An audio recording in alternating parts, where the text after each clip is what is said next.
Assalamualaikum warahmatullahi wabarakatuh. Jumpa lagi di channel Home S Lab. Dari rumah kita kembangkan teknologi anak bangsa untuk Indonesia menuju pentas dunia. Pada kesempatan kali ini yang merupakan pertemuan yang ketiga, saya akan coba melanjutkan sharing ya di pertemuan-pertemuan sebelumnya yang telah membahas tentang sejarah 3D printing. Nah, sebelumnya kalau tidak salah saya sudah sampai sekitar tahun 89-90-an ya. Jadi Jadi kalau 89 yang terjadi apa, ya sekitar 89 atau sebelumnya tahun itu Carl Descartes ya, seorang mahasiswa master di Texas mengembangkan selective laser sintering sebagai tesisnya dan dengan rekan-rekannya mendirikan SLS DTM Corm dengan bahan plastik atau polimer. Hasil temuannya ini kemudian dipatenkan pada tahun 1989 ya, sudah mulai ya. Jadi kalau pada pertemuan pertama saya jelaskan tentang 2 orang yang gagal untuk mematenkan, terus kemudian pertemuan kedua sudah mulai ada yang sukses ya, sampai Charles Hall dinobatkan sebagai bapak 3D printer dunia ya.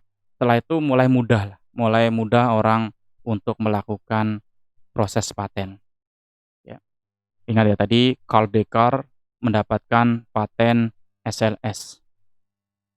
Di Eropa muncul perusahaan yang fokus pada laser sintering yaitu EOS. Perusahaan ini didirikan oleh Hans Langer dan Hans Steinwinkler pada tahun 1989.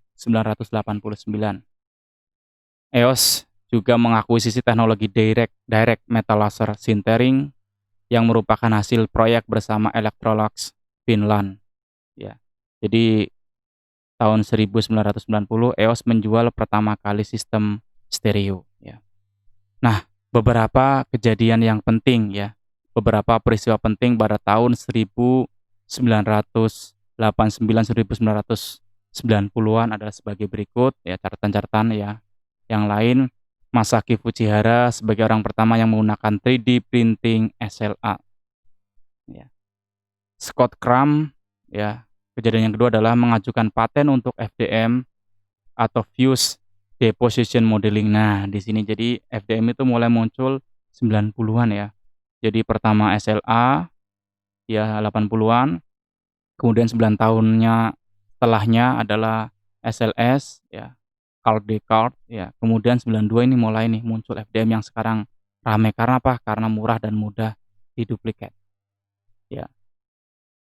Jadi FDM atau Fuse Deposition Modeling ya mulai dipatenkan oleh Scott Cram ya dan dinobatkan atau diberi paten pada tahun 1992.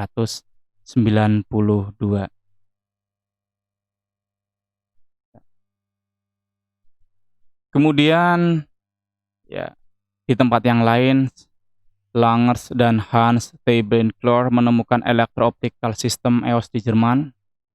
Mereka menggunakan 3D printing dengan teknologi selective laser sintering dengan menggunakan data dari software CAD. Ya, pada perkembangannya, bagian R&D EOS memfokuskan pada proses laser sintering. Ya, saat ini sistem EOS ya diakui dunia karena kualitas outputnya dalam membuat prototyping dengan 3D printing. Ya, tadi ya tahun 90-an juga ternyata ada orang lain ya. Dari Belgia Wilfried ya mendirikan materialis layanan rapid prototyping pertama di sana. Wilfried van Creen kemudian memfokuskan penelitian tentang cara transfer data dari printer 3 dimensi. Teknologi yang juga muncul pada tahun 90 adalah Ballistic Particle Manufacturing atau BPM yang dipatenkan oleh William Master. Kemudian ada juga Laminated Object Manufacturing LOM yang dikembangkan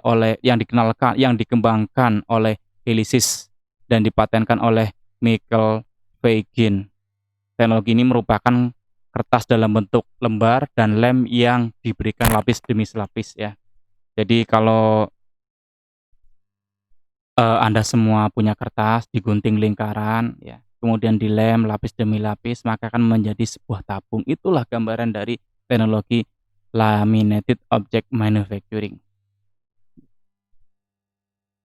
Sementara solid ground curing yang dipatenkan oleh Pomeranz melalui perusahaan Cubital menggunakan sinar UV untuk membuat polimer yang dicetak menjadi keras dalam proses pencetakannya. Nah, ini mulai muncul lagi. Jadi menggunakan UV untuk mengeraskan, ya, entah cairan atau apa.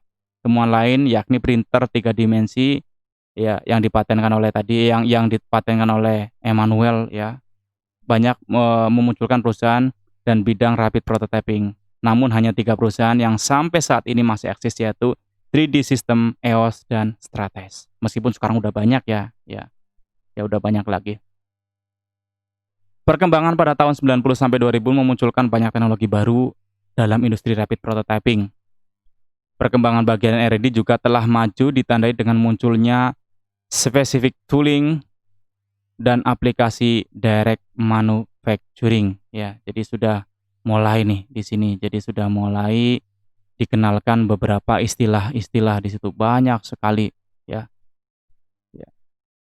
93 diadakan pameran pertama produk patung hasil printing. Ya, pameran ini diadakan oleh ARS, ya. Diadakan oleh Art Matematika di École, ya, Paris. 94 Solidscape Incorporation memproduksi 3D printer dengan tingkat kepresisian yang sangat tinggi. Selain itu, Solidscape juga merancang material dan perangkat lunak untuk proses direct manufacturing oleh objek solid yang didesain menggunakan CAD. Perusahaan ini juga merupakan perusahaan pertama yang membuat printer 3 dimensi untuk material lilin dan wax, ya. Jadi luar biasa. Nah, jadi ini sudah tahun 94-an, ya. Jadi sudah 94, ya. Kembali, ya, 94, jadi 97 dan sebagainya. Wah, ternyata banyak sekali, ya.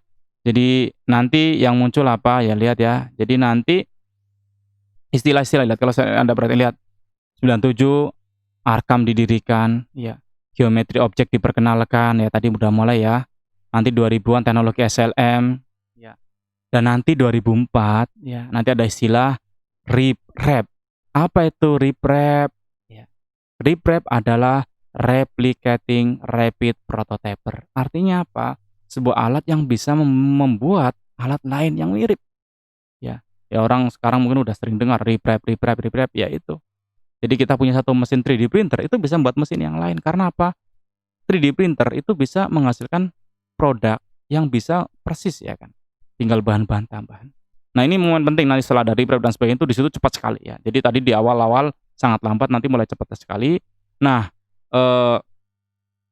untuk kali ini sepertinya hanya bisa sampai di sini, ya. Jadi jangan lupa tetap jaga kesehatan meskipun di rumah, work from home, selalulah untuk menjadi insan-insan yang kreatif dan inovatif. Kita mulailah konsep home as lab. Dari rumah kita kembangkan teknologi anak bangsa untuk Indonesia menuju pentas dunia. Jumpa lagi. Semoga di pertemuan-pertemuan selanjutnya kita akan semakin cepat, ya. Karena apa? Akan semakin banyak, ya. Tadi dari awal 80-an lambat. Ini udah mulai cepat nih. Cepat sekali, nanti Anda akan kerasa sampai tahun 2020. Itu aja dari saya. Terima kasih. Jangan lupa komennya. Assalamualaikum warahmatullahi wabarakatuh.